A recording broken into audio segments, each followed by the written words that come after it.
안녕하세요. 스포츠 이슬TV 김이슬입니다. 오늘은 1월 31일 프랑스 FA컵, CAF컵, 월드컵 예선전 프리뷰를 해보도록 하겠습니다. 시청하시기 전에 구독과 좋아요, 알림 설정까지 해주시면 스포츠 소식을 더 빠르게 받아보실 수 있습니다. 먼저 프랑스 FA컵 랑스와 AS 모나코의 경기를 분석해보도록 하겠습니다.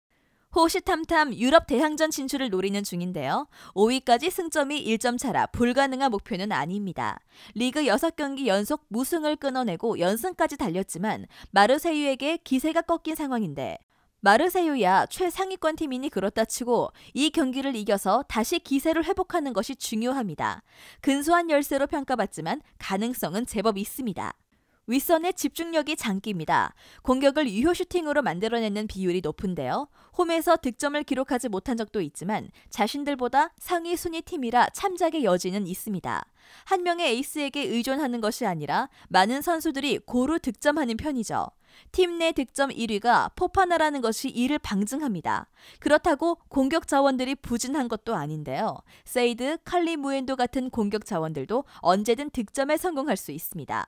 다만 최근 홈 3경기에서 2골밖에 기록하지 못한 것은 걱정거리인데 앞서 언급했던 공격 자원들도 최근 폼은 그다지 좋다고 볼 수 없습니다. 한 골 이상 득점은 힘들 것입니다. 적어도 홈에서는 수비력이 양호합니다. 원정에서보다 무실점 경기를 기록하는 확률이 정확히 4배 높죠. 그렇다고 무실점 경기의 빈도도 많은 것은 아닌데요. 슈팅은 많이 내주지 않지만 슈팅이 대부분 득점으로 이어지고 있다는 것이 문제인데 이는 경기 막바지에 실점하여 승점을 잃은 적이 잦았던 원인입니다. 압박을 가하는 빈도도 높고 카드도 심심찮게 받은 터라 거칠고 체력 중심적인 수비를 합니다. 그러나 후반으로 갈수록 체력적 부담 때문에 집중력을 잃죠. 후반에 실점할 가능성이 높습니다. 실점 가능성은 충분히 열어둡시다. 결장자는 마차도 선수, 가나고 선수, 하이다라 선수가 결장할 것으로 보입니다. 리그 7위의 모나코입니다. 상대팀 랑스와 처지가 비슷한데요. 승점도 똑같고 골 득실에서 앞선 7위라 언제든 유럽 대항전 진출을 노릴 수 있는 상태입니다. 역시 컵 대회에서 라이벌의 기세를 꺾어놓은 것도 앞으로의 일정에 도움이 될 것입니다. 근소하게 전력상으로 우세라고 평가받지만 좋지 않은 원정 성적이 문제인데 홈과 원정 사이 득점 차이가 심합니다. 유독 원정 경기에서 찬스를 날리는 모습을 많이 보여주는데요. 베니에데르, 볼란트라는 좋은 공격수들도 있건만 홈에서보다 원정에서 득점력이 절반 가까이 떨어집니다.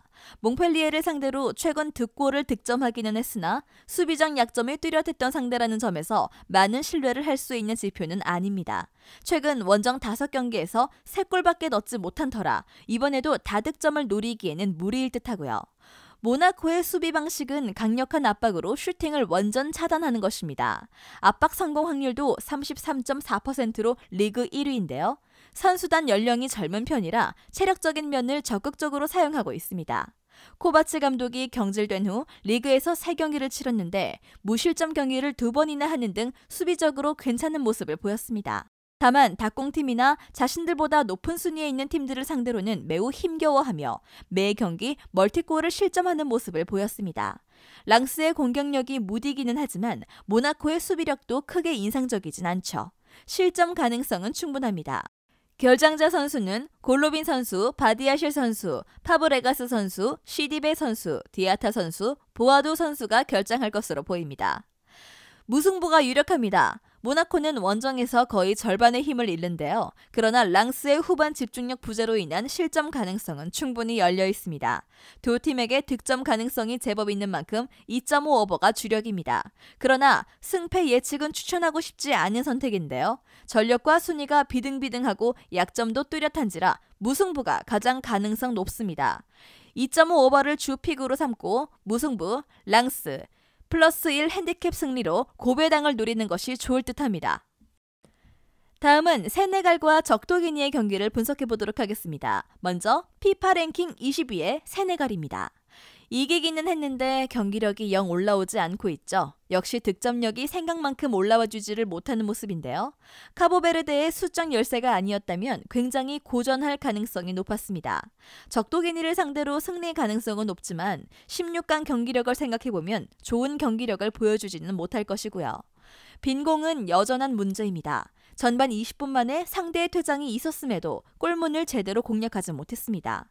후반에 상대 골키퍼의 퇴장이 있고 나서야 골문을 여는 데 성공했는데요. MOM을 받은 선수가 교체 멤버인 디행이었다는 것이 세네갈 선수들의 경기력을 대변하는 요소입니다. 즉, 상대가 자멸해준 덕에 어부지리로 올라왔다는 점이죠.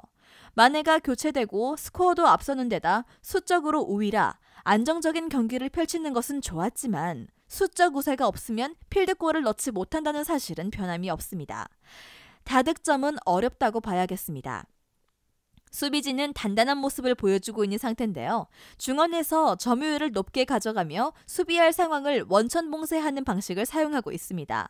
평균 점유율이 대회 1위로 적도기니를 상대로도 비슷한 수준의 점유율을 가져올 가능성이 매우 높죠.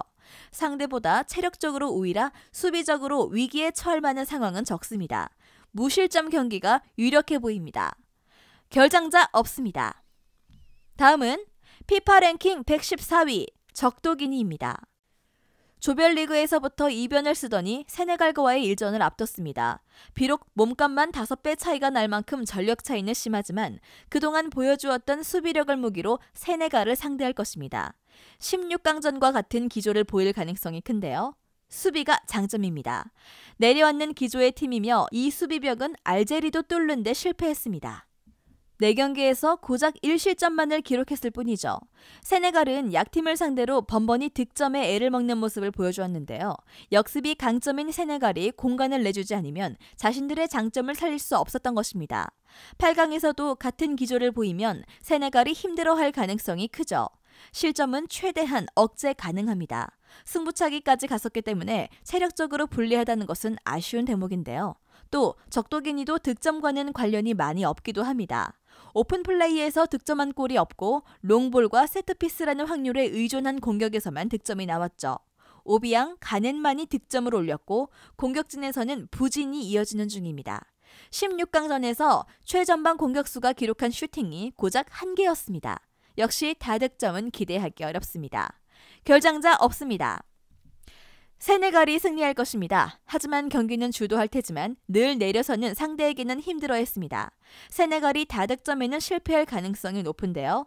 적도기니도 세트피스의 득점 의존도가 높습니다. 따라서 2.5 언더가 나올 것은 확정적인데 세네갈이 주도하지만 적도기니의 수비벽에 막혀 힘들어하는 저득점 양상이 될 것이 유력합니다.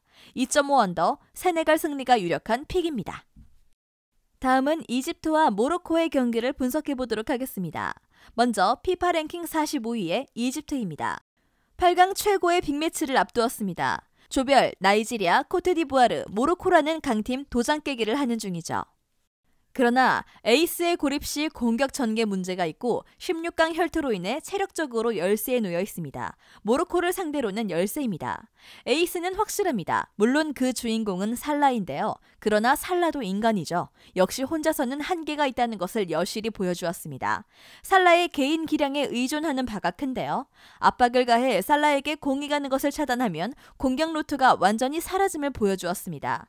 체력전에서도 모로코에 밀려 압박에서 밀릴 가능성이 높죠. 다득점을 기대하기는 어렵습니다. 실점 가능성은 적습니다. 살라의 이름값 때문에 강호로 보이지만 이집트는 우승 후보까지는 아니었습니다. 수비적인 운영을 주로 하며 유럽 경험이 있는 베테랑 해가지를 중심으로 한 수비진도 공중볼에서 강점을 보여주고 있고요. 모로코의 강점인 세트피스는 잘 차단할 수 있을 전망입니다. 하지만 체력에서 열세를 보일 터라 후반전 체력 저하로 인한 집중력 부재는 염려되는 부분입니다. 모로코가 오픈 플레이에서도 괜찮은 모습을 보인 터라 후반전 실점 가능성은 큽니다. 결장자 없습니다. 다음은 피파 랭킹 28위의 모로코입니다. 일단 체력적으로는 이집트보다 우위인데요. 다만 말라위라는 전력상 뒤지는 상대로 제법 고전했다는 사실은 마음에 걸립니다. 다만 선제골 실점 장면은 상대의 중거리 슛이 워낙 좋았고 후반이 시작되기 전 동점골을 성공시키며 빼앗긴 기세를 다시 되찾아오는데 능함을 증명했습니다. 체력상 우위에 있어 근소하게 유리하다고 평가됩니다. 선제골을 실점했음에도 압도적이었던 점유율을 이용했고 파울을 많이 얻어내 세트피스에서 위협적인 장면을 많이 연출했습니다. 세트피스 상황에서 유효 슈팅으로 이어진 경우만 5차례였고 동점골과 역전골 모두 세트피스 상황에서 나왔습니다. 다만 상대가 공중볼 경합에서 3위를 차지하는 팀이라 직전 경기만큼 세트피스에서 재미를 보기에는 힘들죠. 하지만 오픈 플레이에서도 5개의 유효 슈팅을 기록했고 공격 전개가 답답한 편은 아니라 득점 가능성은 충분히 열려 있습니다. 지금까지의 모습만 보면 수비진은 안정적인데요. 가봉전 멀티 실점이 마음에 걸리기는 하나 조별리그 통과로 확정짓고 로테이션을 돌린 경기라 참작은 가능합니다. 그 외에는 그림 같던 중거리 슛 말고는 실점을 허용하지 않았습니다. 전체 3위의 점유율을 바탕으로 경기를 주도해 나가는 스타일이며 내준 슈팅 숫자도 3번째로 적은 수치를 기록하며 슈팅을 원천적으로 봉쇄하는 데 능합니다. 이집트에 살라라는 확고한 에이스가 있으나 마시나도 EPL에서 뛰는 좋은 수비 자원입니다. 그러나 살라에 비해 턱없이 느린 선수라 뒷공간 노출로 인해 실점할 가능성은 높죠. 한 골 정도 실점 가능성은 열어둡시다. 결장자 없고요. 모로코의 근소 우위입니다. 모로코가 가지고 있는 공격 옵션이 더 많죠. 체력적으로도 모로코가 우위이며 이를 바탕으로 중원 압박에서 우위를 보일 것입니다. 이집트는 살라에게 공을 배급하지 못하면 공격 루트가 거의 사라지므로 모로코를 압박할 방법이 없습니다. 하지만 이집트의 수비진도 좋은 모습을 보여주는 만큼 모로코를 상대로 대량 실점의 가능성은 적습니다. 플러스 1 핸디캡을 가지고 모로코가 이기기는 힘들고요. 모로코 승 2.5 언더가 유력합니다. 마지막으로 월드컵 예선전 온두라스와 엘살바도르 경기를 분석해 보도록 하겠습니다. 먼저 피파 랭킹 76위 온두라스입니다. 아직도 조에서 승리가 없습니다. 하지만 이 경기는 정말 이기고 싶었을 것인데요. 이웃나라이자 전쟁까지 치렀던 철천지 원수가 상대입니다. 적어도 엘살바도르보다는 좋은 성적을 거두고 싶을 것인데 안방에서 치러지는 경기라 확률은 높다고 평가받습니다. 온두라스의 양점은 화력인데요. 그나마 기대를 걸어볼 선수는 앤서니 로자노와 앨리스입니다. 특히 앨리스는 보르도에서 결정력과 스피드에서 장점을 보인 선수인데 하지만 상대가 잠그기 시작하면 공간을 창출해내는데 부족함을 드러냈습니다. 이번 경기를 지면 탈락이 확정될 수 있어 동기부여는 강해서 득점 가능성은 높습니다. 수비진은 경험이 너무 부족한데요. 주장 피게로아를 제외한 모든 선수들이 자국리그 선수라는 면에서 조직력이라는 강점은 있습니다. 그러나 1대1 능력은 부족합니다. 캐나다의 빅리그 공격수들을 상대로 버거워하는 모습을 보였죠. 그러나 이번 경기를 지고 파나마가 승리하면 탈락 확정이라 오히려 냉정을 잃는 모습을 보일 수도 있고요. 실점 가능성은 열어둬야 할 것입니다. 결장자 없습니다. 다음은 피파 랭킹 70위의 엘살바도르입니다. 드디어 철천지 원수 온두라스와 붙습니다. 월드컵 진출과는 멀어졌지만 본인들이 이기고 파나마가 승리하면 원수를 자기 손으로 떨어뜨리는 기분 좋은 광경을 목격할 수 있는데요. 만약 진다면 자기들도 위험해지는 상황이기도 합니다. 대부분의 선수들이 자국 리그에서 뛰고 있어 조직력이 장점이죠. 세렌이 팀의 중심을 잡고 보니라가 주포 역할을 합니다. 서로 절대 질 수 없는 경기이기 때문에 공격적인 모습을 보일 것인데요. 하지만 조에서 가장 적은 득점을 거두고 있는 터라 득점이 터질 가능성은 매우 낮습니다.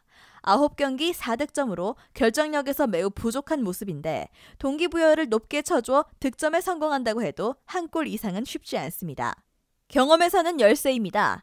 2010년대에 2번 월드컵 본선에 나가본 상대와 달리 최종 예선에 올라가 본 것조차 12년 만이고요.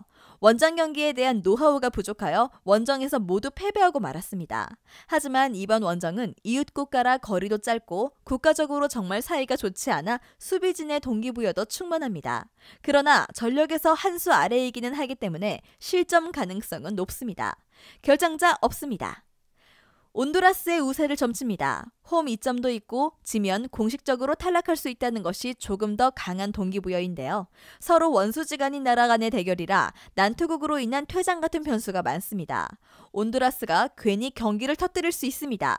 그래서 가장 확실한 픽은 2.5 언더입니다. 서로 득점력에서는 좋지 못한 모습을 보여주고 있기 때문에 이번 경기도 저득점으로 이어질 것이 유력합니다. 온두라스 승 2.5 언더가 유력합니다. 영상에서 알려드리는 내용들은 모두 1차 분석 내용들이며 2차 분석과 최종 조합픽은 영상 하단 고정 댓글 링크로 문의 주시면 안내 도와드리도록 하겠습니다. 시청해주셔서 감사합니다. 아직도 혼자 분석하고 계신가요? 이슬TV 스포츠 정보방에서는 실시간 스포츠 커넥션을 통한 소통하는 관리 시스템으로 확실한 수익을 전해드리고 있습니다. 정보방 입장 조건은 없으며 일반인들은 쉽게 접할 수 없는 배당 흐름 분석, 모든 경기 라인업과 결장자, 마지막으로 분석 모델링을 통한 최종 조합픽까지 무료로 제공해드리고 있습니다. 물론 마음에 안 들면 둘러보시고 나가셔도 됩니다. 혼자 하면 단기간으로 수익을 볼 수도 있겠지만 함께 하면 장기간으로 꾸준한 수익이 가능합니다. 정보방 무료 참여하시고 꾸준한 수익을 원하시는 분들은 영상 고정 댓글 링크로 문의 주시면 안내 도와드리겠습니다. 늦지 않았습니다. 함께 합시다.